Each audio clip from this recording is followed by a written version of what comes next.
Welcome to 100 Stories, the Narrative Intelligence Project. I'm Paige Williams. This series explores a question at the center of how we become who we are. How malleable are the stories we live by, and what does it take to change them? Across 100 conversations, I am speaking with thinkers, creators, researchers, and leaders, people whose lives have been shaped by profound change. Together, we're examining the stories we inherit, the stories that become our identity, and the human capacities that allow us to see, to question, and to transform them. These conversations are helping shape the emerging field of narrative intelligence and the foundational book that I'm writing about it.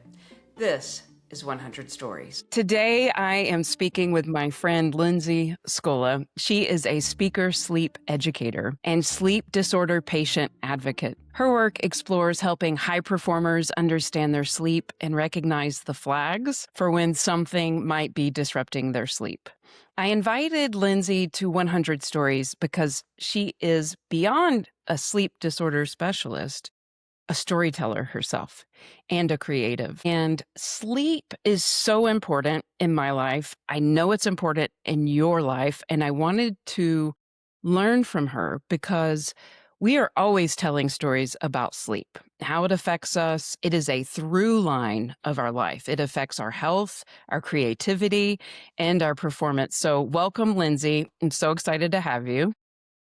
I'm so excited to be here. Thank you. Thank you for your time. And I want to start off by you telling us about your work and your experiences that have most shape how you see yourself in the world. The most important thing that's happened for me in terms of my career and where I'm at right now and my health and my life is being diagnosed with narcolepsy 8 years ago. So I was diagnosed at 35 after 19 years of symptoms. And my first response to it was that I didn't want anybody to know. I was afraid of what people would have thought about my sleeping. Now, at the time, I was working in a television awards publicity. There are not, 3 o'clock in the morning emergencies for that. But it had, worked in the Obama administration and the State Department. And I'd seen people sort of get passed up for things for sillier reasons. And I just really I didn't want people to define me with this. And so got very introspective. I did a lot of mourning. When you're diagnosed with something that is so big and not going away, you mourn that you're not going to be the person that you thought you were. You're never going to be that person. And there was a lot of sitting with that for me. Now, at the same time, I was feeling so behind in my life that I was like, all right, I am going to find the pill that makes me me again. And then I'm never going to think about narcolepsy. Now, with narcolepsy, you don't get better. You just get better at having narcolepsy. And the medications that we have right now, you're treating for symptoms. And so sometimes something it can give you a side effect that's worse than a symptom. And so it's like, you're putting a pill in, taking a pill out, putting a pill in, taking a pill out. And the gift of the pandemic for me was that I was home, I wasn't driving, and I could take all the narcolepsy medication out. I could find what my baseline was, and then I could thoughtfully add medication back in. But I had this massive epiphany that I had spent the rest of my career in service to other people. I wanted to make the world a better place. And I could not, in good conscience, know that there was somebody out there that had gone 19 years thinking that all of this was in their head and not knowing that there were answers. So I decided that it was time to be public about having narcolepsy, about how treatment was really making my life better, and that there is a faster route to diagnosis and treatment than what I had had. And that was a massive turning point for me. And then it was, okay, I want to know more about this disorder that I have, how I can make my life better with it, and how I can share this information with other people. And it ended up becoming my purpose and my career of let's get people to understand their sleep better because, I worked in these like crazy, high, intense careers where sleep is the thing we'll do after the work is done. And really, sleep is the thing that allows us to get the work done in the first place. But then also helping people understand those red flags that there could be a sleep disorder that they're dealing with, which, by the way, is 1 in 5 of us, and help people live these bigger, better, more powerful lives because they understand their sleep, they're using sleep to their advantage, or they're getting the help that they need faster. Thank you. That is beautiful. So before we pushed record, I was telling you about some chronic exhaustion I was having 2 weeks ago. And that I called in the team, like, let's look at all the different sides. And you say, well, could be sleep apnea. And you just mentioned 1 in 4 or 1 in 5 have it. So 1 in 5 people have sleep apnea. It's the most common sleep disorder. So what are the red flags and what should I be looking out for to decide if I need a sleep study, or what would the next step be? It's really, sleep disorders are looking at our sleep and also how we're feeling during the day. So if you are feeling sort of chronically exhausted during the day, this could be a symptom of a sleep disorder. So not everybody with sleep apnea is a loud snorer or gasper. Well, those are symptoms for some people and definitely something we should pay attention to. It does not rule you out if you don't have those. But things like waking up to use the bathroom multiple times a night, waking up in the morning with a headache or a dry mouth or throat or sore throat, increased anxiety throughout the day, reflux at night. So anything that your body is sort of feeling like the nighttime isn't putting all the puzzle pieces together, or feeling really tired during the day. And that tired can come in waves. You could feel otherwise engaged and then like get really, hit with sleepiness in the afternoon. And that's not just sleep apnea. That's, that's a range of sleep disorders. But these are really things that you want to be looking for. And if that picture is feeling familiar, talk with your general practitioner about it. But a lot of general practitioners just aren't very familiar with sleep disorders and how sleep disorders present in women as well when it comes to things like sleep apnea. And so you really want to see a sleep specialist, which is a doctor who is trained to diagnose and treat sleep disorders. Now, some people's insurance require a referral from your GP. Some people don't. And so that's why I like to work with your GP to get you to that next step, to get that to get the appropriate tests, and if you do have a disorder, the right treatment. Now, some people's GPs will send out for a sleep test, which is usually an at-home test that doesn't catch every sleep disorder, doesn't catch up sleep apnea, and you want to make sure you're working with someone who's asking you the right questions and is going to get you to the right test and the right evaluation of that test. Thank you for going through that. So let's talk about sleep and storytelling, and the stories that we tell ourselves about sleep, and whether or not we're sleeping and we're out in the world and we have a narrative going about sleep. And you mentioned your narrative that you were living with of like, I don't want people to know. And then something transformed in you and you started telling your story about sleep. So can you kind of give us your perspective about how your story has changed over time and how you see it affecting people who you work with and talk with about sleep disorders, about the narrative that they carry around sleep? Yeah, I mean, my productivity coming of age was in the 90s, where highly successful people slept 4 hours a night. Bill Gates, Bill Clinton, Bill Belichick, all the Bills. All bills.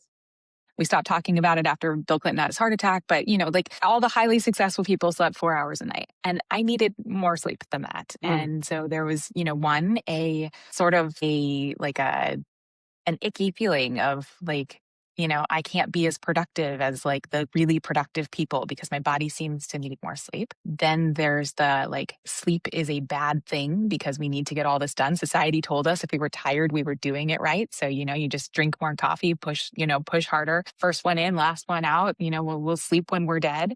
So we have all of these sort of narratives of like, sleep's not necessary. Sleep gets in the way. Sleep is in between me and my productivity.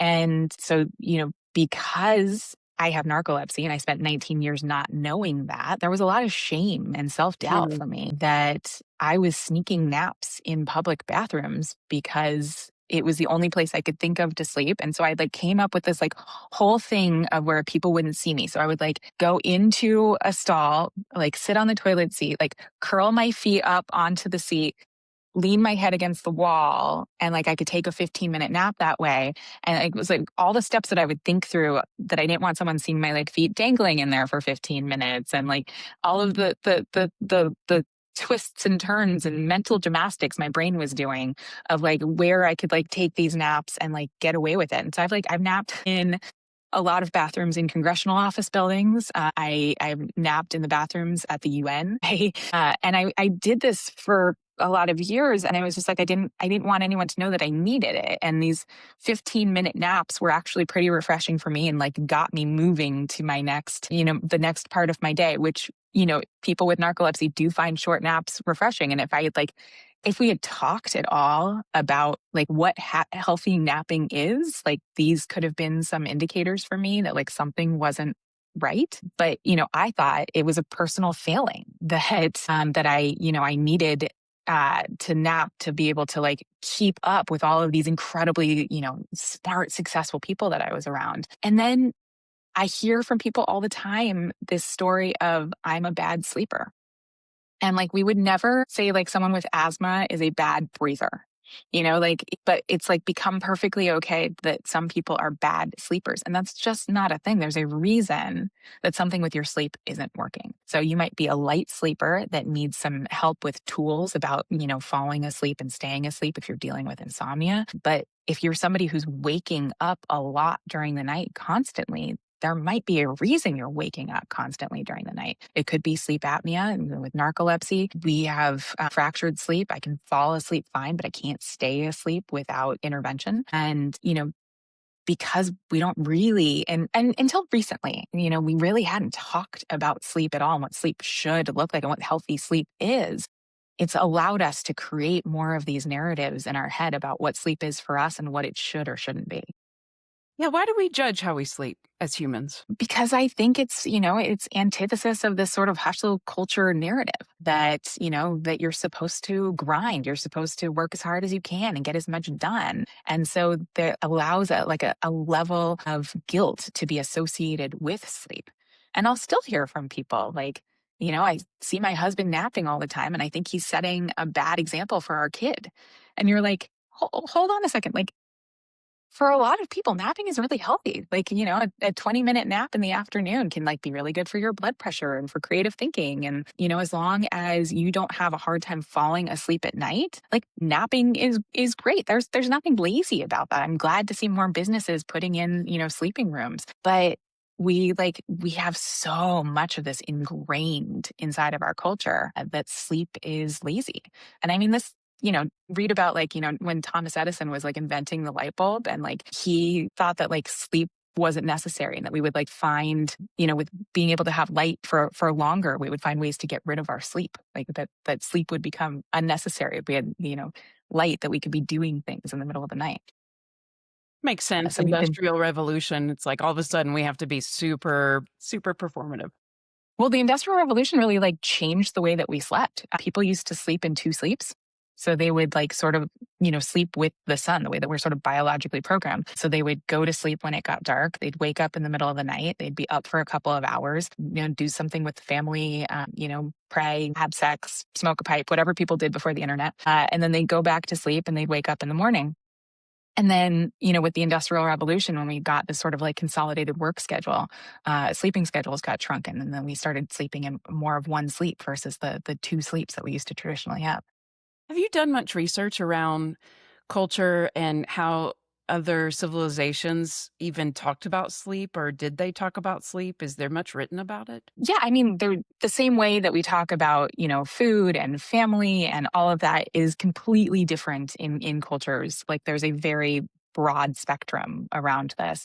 Even the way that we talk about, sleep disorders, and if you like look at sleep paralysis depictions through different cultures and different people, there's different stories that are around with it. Some people really some cultures really valued sleep, even still people take siestas, like really value their afternoon nap. And then you have more of like the hustle side of it that like sleep is something that we do later. So yeah, it's one of those things that's completely ingrained from a long time that we're working against.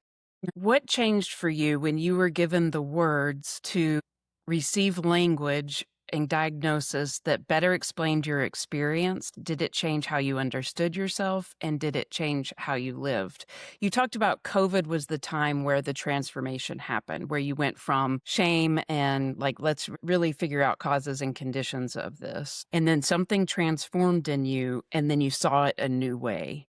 So can you talk about that moment of transformation and what it took, why COVID, like what it took for you to transform in that moment and change the story that you were telling yourself about your sleep disorder? Yeah, I mean, that time over COVID was really when I had the transformation in being public around this and being okay with people knowing that I had this disorder. But I think sort of right off the bat, even with all of the grieving that I was doing around receiving a diagnosis, there was a reframing for me that there is a reason that my body had been behaving this way. And so like there was like this like aha moment when I received the diagnosis. First I looked at my doctor and I cocked my head and I said, "I'm sorry, sir. I do not believe you're right. I've never fallen asleep into a bowl of soup," because that was the picture of narcolepsy that I had, which so many of us do because the depictions on film and TV are really bad. That is not what narcolepsy looks like. People don't fall asleep, mid sentence, standing straight up or into their food. But then, it was like, okay, I had this reason that I got these waves of extreme sleepiness. I had this reason that I was woken up at night by things crashing or falling or people speaking Russian in the hallway because I actually have, hallucinations is one of the symptoms of narcolepsy. And so there was a reframe pretty quickly. Like, okay, I know why my body has been doing this. This is not something that I messed up. I can go back to when I was 16 and started having these symptoms. And, my first thought was, I must have stayed up too late. I didn't do the right thing for my sleep. I messed this up. And so that part started to fade away. And so, right off the bat, I was able to be like, okay, I'm going to manage my energy a little bit differently. I know that when that feeling comes, I need to take a nap. I need a place where I need to take a nap. I can, this is not a failing that I need to sneak a nap, that this is actually part of my treatment. And so I got to be gentler with myself right away. Like there was a lot of grace that I was able to give myself that I hadn't previously, which really became a reframe for a lot of my life. Not realizing how much I beat myself up previously for something that I had no control over, but like where else in my life was I doing that? And so really like learning to love and care for myself in a different way than I had before. And so all of that sort of built up. So it was like, all right, like I can understand why the sleepiness is there and like let's give ourselves some grace and have a plan. And then having this moment of quiet and recognizing that like I wasn't going to make the world better for the next me if I didn't speak up and wasn't public about this, and really growing up to be the person to care for that baby version of myself. I was in a car accident when I was 16 that I fell asleep and I hit the car in front of me. And thank God I didn't go into oncoming traffic or it wasn't worse. But I never told anyone that I fell asleep. I told my parents that I was distracted. And it wasn't that my parents wouldn't have cared for me, but I like my and that they would have blamed me. It was that in my head I had messed something up that I fell asleep. And I just want to go back and hold that girl and say, please tell everyone that you fell asleep and you had no control over it. And let's really like dig in and find an answer here. And want to make sure that that 16-year-old girl who's sitting there right now hears this and knows that there's a reason and that there's doctors that are there to help get that information, get the right testing, and get that treatment earlier. What has telling this story, you've been on the TED stage with over 20,000 views, top 1%. Congratulations. And you're helping people with their disorders and you're speaking about it, you're a public speaker. What has telling your story done for you inside? It's given me purpose. There's sometimes it makes more sense in our head for things to have a reason. I went as long as I did without a diagnosis so that I could have an understanding of how the medical system works and doesn't work and make sure that we make it better going forward. I have so much passion for how do we train doctors better and how do we give doctors the right tools to recognize when there's a sleep issue for someone to get them to the right course of treatment faster. And, all of that came from not from that lived experience. And I'm so driven by this. I'm so driven by helping people get the right answers for their sleep and live bigger, better, more creative, fulfilling lives because they got the help with their sleep that they needed, that it all makes sense in my brain that there was a reason. So how does sleep deprivation affect our creativity, our agency, our ability to recognize the stories that are shaping us? Why is this so important to you? So, one, we need to get enough sleep because we sleep in cycles. So, we have light sleep, deep sleep, REM sleep. And part of those cycles all do different things. So, in deep sleep, are really repairing our brain and our body. In REM sleep, we're consolidating our memories and creative connections are coming together. But we need all of the cycle of the sleep to get each of those pieces in place. It's really our entire reboot system is happening while we sleep.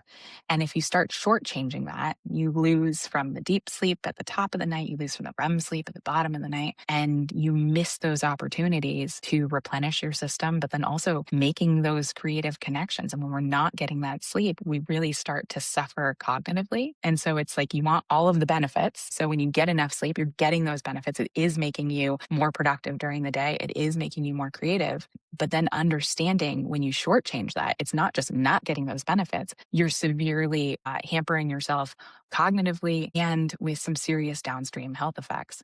So we know that if you are awake for more than 17 hours, you have the same reaction time as somebody who's drunk. And, we still have, we talked about these like stories culturally, like you would never go into work and be like, guys, I'm totally wasted, but look how productive I was. But it's okay to be like, I was up till 2 working on that deck and I was back at it at 5 and look how productive I am. And then if somebody is sleeping for less than 6 hours for more than 2 weeks, they start thinking that they're fine. They actually think that they've adapted and that they've recovered. And really, cognitively, they're continuing to decline. So that's like being drunk and having no idea that you're drunk. So that's what's happening to your brain.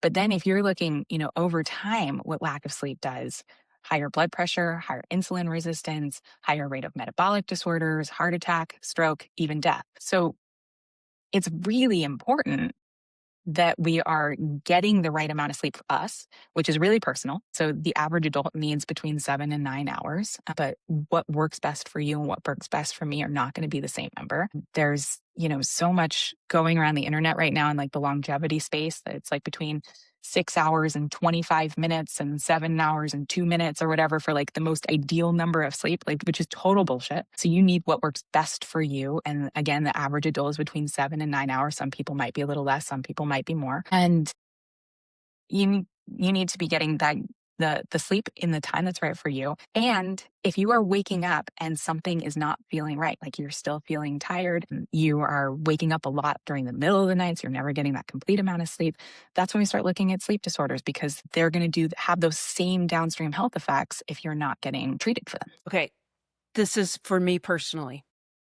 How many times waking up in the night to use the bathroom is too many times? Because if I'm well hydrated, I wake up more often. If I'm not, I don't wake up as much. So, how do we judge that? Like, how do we know? So, I mean, if you're using the bathroom like once at night and you're drinking water later in the day, that could be the answer. For a lot of people who are waking up to use the bathroom multiple times a night, it's really not about the level of hydration. It's that our kidneys release when we wake up. So you're not actually waking up because you have to pee. You're peeing because you woke up. And you might not actually recognize that you're awake first. So you're thinking that you woke up because you have to pee. And so that's why this is like a red flag for sleep apnea is that, if we're talking and your airway's open and then you go to sleep, your airway closes, your body sends a signal to your brain, oh my God, can't breathe, wake everything up. Now, this is happening multiple times an hour, up to hundreds of times a night. You might not be recognizing that you're waking up each of those times, but your body is, and you have one that wakes you up enough and your body says, oh, like, let's do what we do when we wake up. And you feel like you have to pee. And so people think that, oh, I drank too much water, when in reality, your body is waking up multiple times and it's doing the function that it does when it wakes up. Thank you for explaining that. And then I have another one. So a while ago, I told you, I was like, Lindsay, is it okay that I have a sleep show that I go to? And you were like, of course. And like my partner and I, we have like soft sleep shows that we can go to sleep to, like Wild Animals on Netflix or The Golden Girls. I can hear that Golden Girls intro music and I'm like, it just puts me right to sleep. But I can't go to sleep to anything that's interesting, anything I haven't watched, anything that is really like aggressive. So how do we separate between Well, maybe I shouldn't watch TV at night to go to sleep, and that story that we tell ourselves because we've heard it somewhere versus like what actually works for us biologically. So, we've been like really warned about the blue light, and people are afraid about the blue light at night. And, newer research on the blue light is a little more nuanced. And the thing that's keeping people awake really isn't necessarily the blue light that they're getting, it's the content that they're consuming with the blue light. And so if you are watching content closer to bed that's really revving you up, that's going to be harder to fall asleep. So, you're watching true crime that's got you, mentally checking every closet for serial killers, Yeah. or you're doom scrolling on your phone and you're getting wound up about something, or you're watching something that's really intense or scary, or, you're watching that like new Netflix show that you got to like go to the next one and the next one and the next one. And there's dopamine in that. Like that's going to rev you up and make it harder to go to sleep. I'm someone who always thought that I needed the TV to go to sleep. And it really wasn't the TV. It was the sound of dialogue. I have a very noisy internal dialogue, and she gets louder and meaner as the night goes on. Her name's Janet. Janet. And Damn it, Janet. she's named after Janet from The Good Place, because she knows everything, and the sound of other people talking like shuts her up, and it is like this Ugh. massage for my brain. And so I have a blackout sleep mask with Bluetooth panels, and I listen to comedy TV shows that I've already seen. I can't be emotionally invested in what's going to happen, and I set a 30-minute timer on my phone to turn off so it doesn't wake me back up, and I go to sleep that way every night. And so that might work for you, but it also might be, different noise frequencies or different music. And it's like, it's so funny, like what works for people and what doesn't. I will look for patterns in things. So if it's like, like sleep music, I'll like wait for a certain beat to come and I like pay attention for that beat. I can't listen to sleep stories because I feel like that person is reading to me and it's like disrespectful to stop listening. And so like it actually like activates me to like stay on and listen. But like, I get that like emotional support, nervous system, calming of like the cadence of certain dialogues that I've already seen. So I'm a big fan of The Good Place, which I've established. I love Girls Five Eva and Schitt's Creek. Like those are like three of my go-tos. But with those shows, I have a list of episodes that I can't do because I have air horns in them. That's so funny. But I want people to like understand what can be causing issues with their sleep, why certain things work with their sleep, so that you can be creative and play around. People get very rigid about their sleep, which I freak out anytime I see some influencer posting some like 15-step sleep routine. We don't need any of that. Like sleep routines, like you do one cue about an hour before bed every night that you can do every night, no matter like how lifey life gets. Like that's all we need for our brains. And then we want to make it easier. Like the minute we stop doing all that stuff, sleep gets easier. There's a phenomenon called orthosomnia where like people are trying so hard for their sleep that they're actually giving themselves insomnia. They're like so focused on their sleep score. They're so focused on their bedroom being perfect. They're so focused on the sleep routine being perfect. And it's making their sleep worse. So I want people to understand why certain things don't work for their sleep, and then play and like actually have fun with it. Make your bedroom like that place that you want to go to and get cozy. Now there's no perfect formula for anything, just like that you want to get into bed and you want to cuddle up. And like I look forward to putting my mask on and my sound and like, cozying under my weighted blanket and, enjoying myself into bed. I look forward to certain pajamas that I'm going to put on. So I want to take the stress out of sleep for people. A lot of noise online about sleep divorce and gummies. Tell us how you feel about those things. So I hate the term sleep divorce Mm-hmm. because for some people, it's like the right thing for them to sleep in certain bedrooms. One of my favorite sleep doctors, Allison Cole, calls it a sleep situationship, which I just chef's kiss. And so, yeah, if you are someone who's a light sleeper and having someone who moves around in bed a lot, like interrupts you just can't get over like the right temperature for both of you in bed. You have different schedules, and someone's going to bed much later and waking up much earlier than the other person. Like, I think it can be totally fine for couples. The thing that I want everybody to think about before they move to that is that if you are doing that because one person snores, is getting that person checked out for sleep apnea, because this is a serious health issue for you and your partner in your relationship, because that snoring isn't just a nuisance if it's sleep apnea, it's causing detrimental health effects if it's not being treated.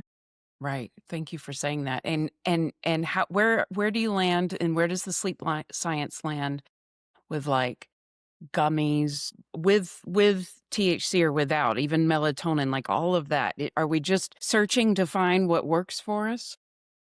Yeah, I don't want to speak too much to like the THC not on Yeah, yeah. that, but on the melatonin piece of that, melatonin is not a sleeping pill. Melatonin is a dimmer switch. We naturally create melatonin, as we're preparing for bed, the sun goes down, we start creating melatonin, that gets ourselves, starting to get more sleepy and our brain preparing to wind down.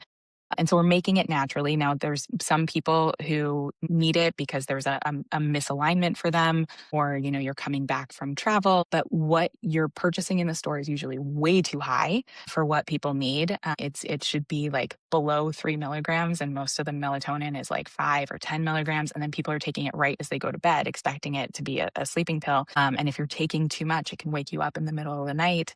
It can wake you up too early. It can wake you up feeling really groggy, and it's really not helpful. So people stop using it as a sleeping pill to go to sleep, and really start thinking about more of the parameters around setting up healthy sleep.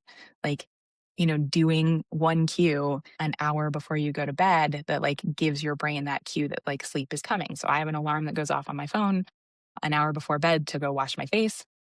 And sometimes that's like the full skincare routine with all the expensive creams I swore I'd use every day. And other times it's like running a wipe across my face. And it's not the act of actually washing my face, it's the act of like seeing that alarm, getting up from what I'm doing, going into the bathroom, spending that moment by myself, taking the day off of my face in some way, shape, or form. And then my brain knowing, like, okay, we're winding down for the next hour and then we're getting into bed. And that cue can really sort of help you move forward. Another thing that I do is about an hour and a half before bed, I have a last call where I dump everything out of my brain that has, that could potentially keep me up or wake me up. The email that I forgot to send, the grocery list I didn't put together, the dentist appointment that I've said that I'd schedule every day for the last 4 months but still haven't done. And then I've shown my brain that I've closed loops, so I'm not going to forget about it. It is written down, and I have a to-do list tomorrow morning. And so like those are really healthy things that we can do around our sleep. Thank you. That's really helpful. So we're women of a certain age and we're all talking about hormones and sleep, and many of us are realizing we have ADHD.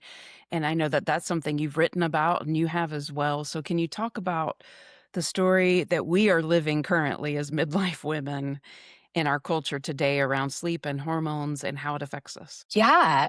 So there's two things here. A lot of us are being diagnosed with ADHD in our 40s because that drop in estrogen really affects dopamine, and suddenly all of the systems that we like so strategically put in place across our entire lives start to falter. So it's not that you developed ADHD in your 40s; it's that the very carefully constructed system around it fell apart. I'm one of them. I was diagnosed at 41, and so there's that piece of it. Now, people with ADHD have way more prevalence of sleep disorders. There's, some research that there's like an 80% crossover that people with ADHD, 80% of people with ADHD also have a sleep disorder. So that could be, sleep apnea or narcolepsy or our circadian misalignment that is affecting your sleep that you need to treat both.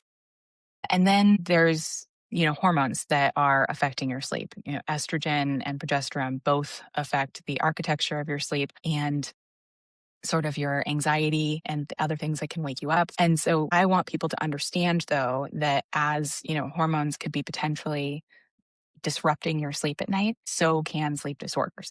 So if you are someone who is waking up a lot every night and your sleep is being disrupted and you're not feeling great during the day, that you also want to get evaluated for something like sleep apnea because estrogen and progesterone also affect our airway. So as that's dropping, the levels of sleep apnea go way up for women over 40 as well. So it's not just hormones, which the introduction of hormones can help your sleep, that there's more prevalence of sleep disorders there as well. So no one should accept that like bad sleep in your 40s is just something that we deal with. And if you are someone whose sleep is being massively affected and it's not getting better, that you really want to see a sleep specialist.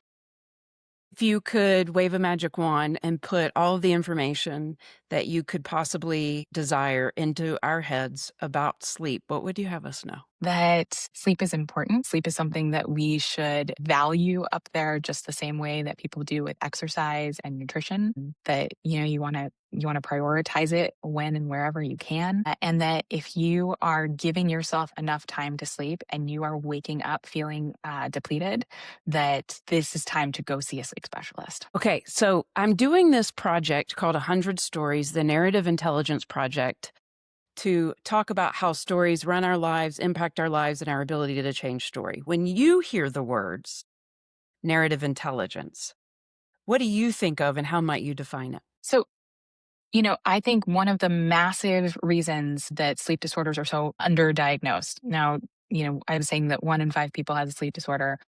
Over 80% of them have no idea that we talk about disorders very clinically. And so the narrative around them really disrupts what people know about their sleep, what's normal, what's not, and how to seek help. Uh, Narcolepsy has 5 symptoms.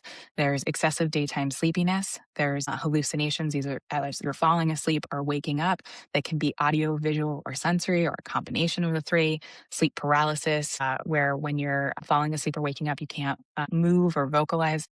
Disrupted sleep, you can fall asleep, you can't stay asleep. And then for some people with narcolepsy, cataplexy, which is a loss of muscle tone with an emotion, which can be sort of full body collapse. Or for someone like me that's more mild, I drop my phone when I laugh. I occasionally like my lower lip droops when I'm like really nervous about something. I'm a moderate skier who's afraid of moderate hills, and so I can't hold on to my ski poles. One, I never would have been able to put all of those together as a list of symptoms for a sleep disorder. I had no idea they belonged to the same story. And two, reading about those symptoms, I might not have put them together because it's not how I would have talked about something. I didn't think that I was hallucinating. I thought that I had really vivid nightmares. Now, they were taking place in the room that I was in, and I had this, sensation of not being able to move or scream when the scary thing came into my room. And so when I talk about those things, I really want people to understand the common language around it and connect it to what that symptom is so that they know how to talk about it, that they get to the right diagnosis. And so we really need to work on the conversation around sleep disorders, like how these things really feel in somebody's body. And so that we're all speaking the same language and people are getting diagnosed faster. Thank you. Is there anything I haven't asked you that I should have or that you would like to add? No, this has been fantastic. Okay. Who else or whose perspective should I learn from in regards to this 100 stories to add to the 100 about narrative intelligence? Who would you lead me to? There is a sleep doctor named Michael Granier who is doing amazing work around sort of all of the levels of our sleep and how people talk about sleep. And I think he would be a really, really great component to this. Okay. Is it someone you know who you can introduce me to? Yeah, absolutely. Okay, great. Anyone else I should talk to about it? Narrative intelligence? Yes. Do you know Julie Foe? She's on the list. I'll connect you with her. Great. Awesome. Okay. I'm going to wrap us up here. You feel like we crossed the T's, we dotted the I's? Yeah. Is there anything that you think we missed? I have one question, Lindsay, Okay. and it just keeps coming up, and I keep telling myself a story that I can't ask you this question. So I'm gonna get past that limiting belief Okay. and ask you anyway. Okay. How many times you say wake up often? What is that number? I think if you are waking up, every night, even once, and it's feeling like it's happening every night, or you're waking up and you can't go back to sleep, it's time to see somebody. So once a night, every night is waking up often. That's not Yeah. right. I mean, if a couple of times a week you wake up once, you go back to sleep, waking up in the middle of the night is normal. We were programmed for it. Back when we were living in the caves, the lions came in, we needed to wake up, grab our families, get out. It's very heroic. And so, fast forward, we're still scanning for lions, but they're, work deadlines and family issues. And so, yes, if you're going through a period with an intense stress, or something's happened recently and you're waking up, once every night and you're sort of waking up sort of like highly alert, this could be something that you're going through right now. But if you are waking up once, twice, 3 times and it's happening every night, it's definitely worth getting evaluated. Thank you for telling me that. I think I'm gonna have to get evaluated because ever since I had baby, I've been waking up. It shifted after pregnancy, but before that, I didn't. If this is happening regularly, every night of my life. There is nothing wrong with seeing a sleep specialist and having them tell you that this is your sleep is fine. Like, I would rather people be overcautious about going to see a sleep specialist than try to, push it away as something else. Mm. And there are plenty of things that can be waking us up that are disrupting our sleep. And especially if we're feeling tired or feeling depleted during the day, All it's worth right. getting your sleep checked. I'm glad we had this conversation. I'm going to come back to you and tell you how it went. All right. One more thing. When I introduced you, I said sleep is a through line story in our lives. And you gave me that language. It is a through line. Can you just riff on that for a minute about how important sleep is in the story in our lives? Well, I think we're really focused on making sure that babies and toddlers get enough sleep. And then, like thinking about, teens, are they getting enough sleep? And then we sort of push it away. Like, we create our own story that sleep isn't necessary, or that we have things that are more important to do than sleep.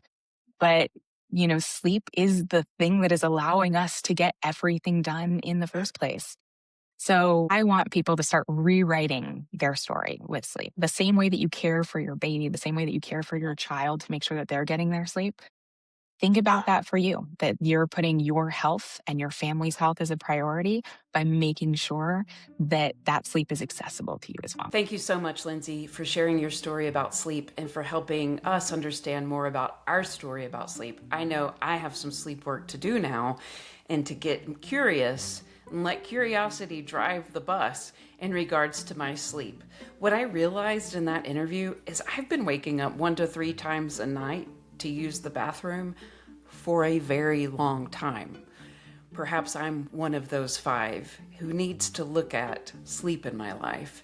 And the truth is I haven't done it because I've been telling myself one thing about sleep when actually it might be another thing. And that's why I'm so excited about interviewing 100 people about their expertise, about their stories, so that I can learn, so that you can learn, and so that we can grow and our narrative can change. Because at the end of the day, why would we care about narrative intelligence? Why do we want to increase narrative intelligence? Because the truth is, the more we understand narrative intelligence and how it works in our lives, the happier we are, the more we love, and the more free we are. So I'm going to look at my own sleep story, and I hope you do the same.